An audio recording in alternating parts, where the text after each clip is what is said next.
Massive win for Manchester United, particularly coming from behind. There's a lot of controversy about the disallowed Cavani goal. So let's Chris talk us through it, and then we'll get your look at Dion's. Dion's nodding like he's about to send somebody down. OK, so. Well, there's obviously been a lot of talk about this decision and Chris Cavani, the referee. We look at that. Did he touch him? Was it? I don't think there is. And obviously, they look at an offence by the attacking team in the build-up to the goal. And you'll see Scott McTominay with a flailing arm. Is that a natural running style? That's the first question. Well, the thing is, when you're running, you do it, you are running a natural way, and it's to do that with the flailing arm, catches him in the face, and the goal scored. So we know it's going to be checked. So the VAR's recommended a review. So obviously, Chris Cavani goes to the referee, and he looks at that situation. And I would say that for him to overturn that decision is difficult. Now, a lot of people say, "Oh, come on, Chris, that's not what the game's about." But when you clearly see him make that motion and catching Son in the face, he's not going to turn the decision over, and that's why the. He's not going to go against the VAR. He's not going to go against the VAR. He's going to stay with the. So you think that you do think it was a clear and obvious error that he had not penalised McTominay originally? In my opinion, I think it's a modern day foul. Yeah, I do. No, not in the Rubbish, referee. No pro, no ex-pro will tell you that goal should have been disallowed. What he's done, Scott McTominay, and you're taught for a very young age, and maybe it's us and maybe it's the new players. We've got to play the game differently or watch the game and see the game differently. But all he's guilty of is going past the man, and then he uses a bit of strength just to get rid. Now, I'm not saying Son's just to keep him off. Just to fob him off, but it's not a foul. It's not a clenched fist. It's not a punch.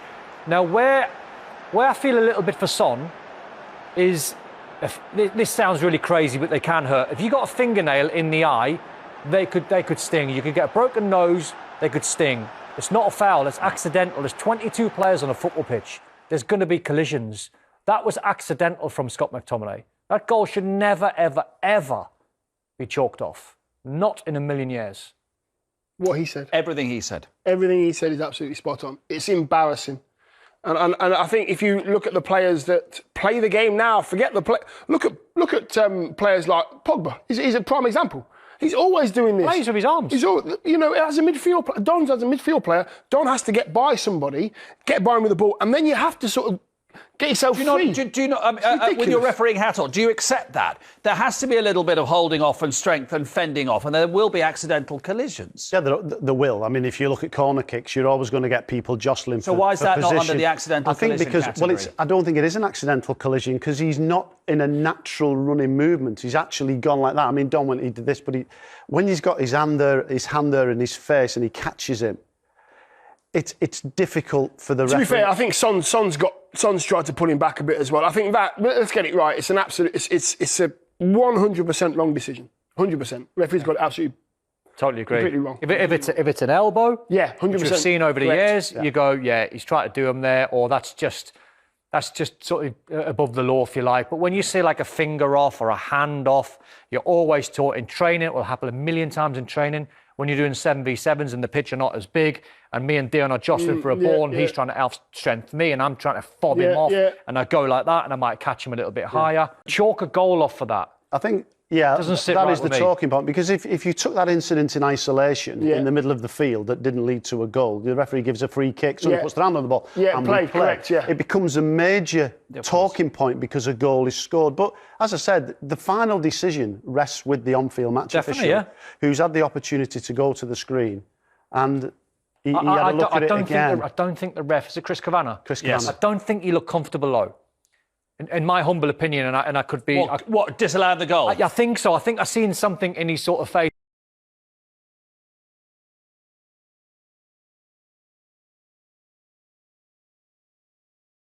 I don't think he looked comfortable low. In my humble opinion, and I could be... What disallowed the goal? I think so. I think I've seen something in his sort of face. I'm going to disallow this. I've been told by VAR to go and check and maybe have a look at it. Once he's disallowed it, I bet in the back of his mind he's thinking, maybe years ago that would have been fine. You said modern day foul. Inevitably, there was a little bit of to and fro between the managers, with Ole Gunnar Solskjaer saying, I wouldn't want my son to stay down like that. And then Mourinho saying, what about the Pogba elbow? Yeah. So what about the Pogba elbow? Well, if we just come back to this one, people were actually saying, why wasn't he sent off? Well, it's not reckless play. It was just a careless one. And I think the Pogba one's different. We're not talking about violent conduct with Pogba. I think it's an arm. I think, if anything, at worst, it's reckless. I think that's just free kick, yellow card. I mean, I think what people will be saying at home is, if you're going to disallow a goal, then if you're consistent, Pogba should have been sent off. Now, I don't think it should have been a sending off, but if you freeze frame that there, people might say, well, hang on, should he have been? Well, I think it's more of a fend. But you're right in what you're saying. It's offend, but like so is Scott McTominay offending. Yeah, but there's a difference between careless and reckless. I think with Scott McTominay, when he's running, he's doing that. He's in a running motion, does that, and he's not really looking. Pogba's side on knows exactly what he's doing for his position, the proximity. And do you think that's a red then? No, I think that's yellow. That's reckless. Wow. I just think we've got to try and go back a little bit and strip it back if we can and go. If you're a referee, you might set the Paul Pogba, but just be careful, by the way. Yeah. Because he's that type of player. He's all arms and legs. He is. Loads of them players, over the years. I think referees, Chris, and you'll see the lads very soon. What they have to do is they have to put themselves in those situations. And I've said it before, referees have to play football matches against each other and referee them.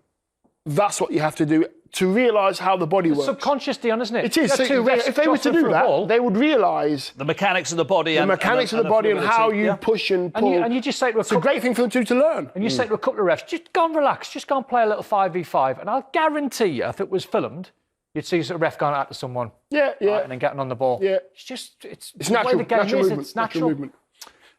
Tottenham went 1-0 up, but Manchester United struck back very well to win the game by 3-1. Here's the Tottenham goal. Lovely touch from Kane there. What a touch. Just a very well-worked, one-touch football. Yeah. Very, very good. Manchester United second half. What a response. Great goal. Oh, dear. Cavani, look at the movement. His starting position's great. And, Manchester United just started to bop. Little Megs there. Cavani in many ways was a difference in an attacking sense. What's the best goal, Eddie? On the first one or the second one from Man U?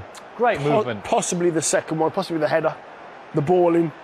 Cavani being very assured, always wanting to get into the box. Another hand off. No, he's handed him off there. Handed him off again. I was just thinking, that's a hand off. There you go. So it's in people's games. I mean, listen, I've been one of Paul Pogba's sternest critics, I think, over the years, because the guy's got so much ability and a natural athlete, and when he wants to dominate games, he is unplayable. Yeah.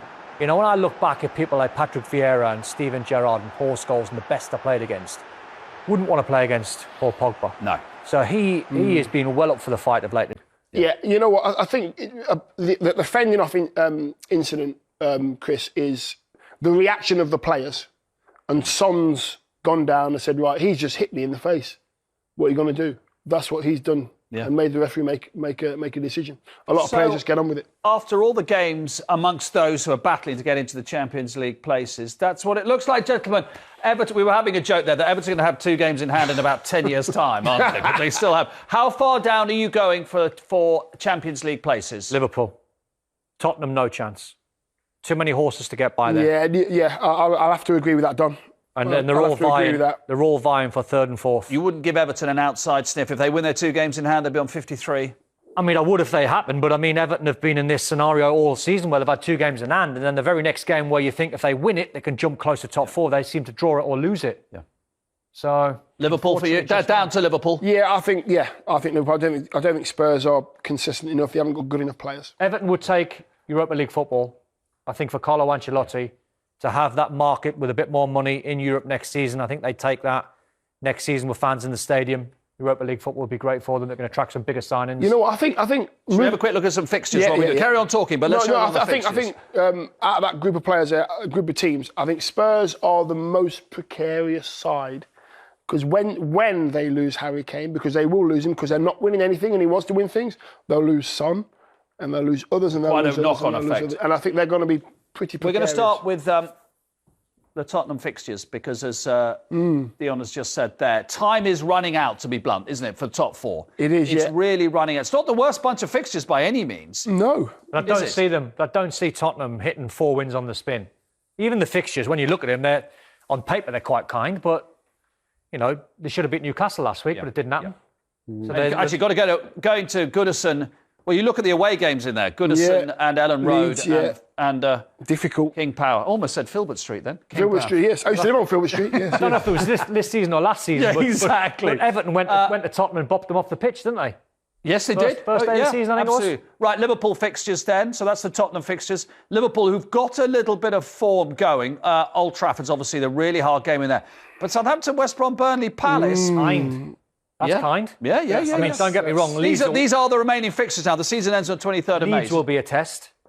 Definitely. Leeds will be a test, but you look at the running. First game of the season, If they absolutely. can get something going, Liverpool, as I said, they're 3 wins on the spin. If they can get something going, they can push. Newcastle's always a big game, Liverpool-Newcastle, isn't it? Because of history. You know, they should win that game. But And there was a draw at St James's Park, as we know. Carrying on then, going up towards those in the top 4 at the moment. Here's Chelsea. Your Martian said Chelsea are certainty for top 4. Here we go. Did he know they were playing West Ham, Man City, Arsenal, Leicester, Villa? No, but I said to you, but if they're going to the London Stadium with no fans.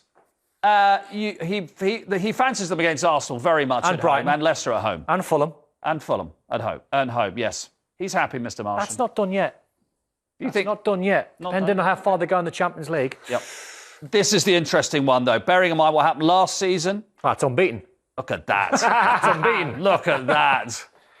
But again, that's not bad with Everton, Chelsea, Brighton, West Brom, Southampton. All the West Ham fans are going, as soon as win. I'm allowed, where's my passport? They're not allowed. Yeah, West Ham fans don't operate like that, Mark. They'll be looking at Newcastle thinking that's a banana skin.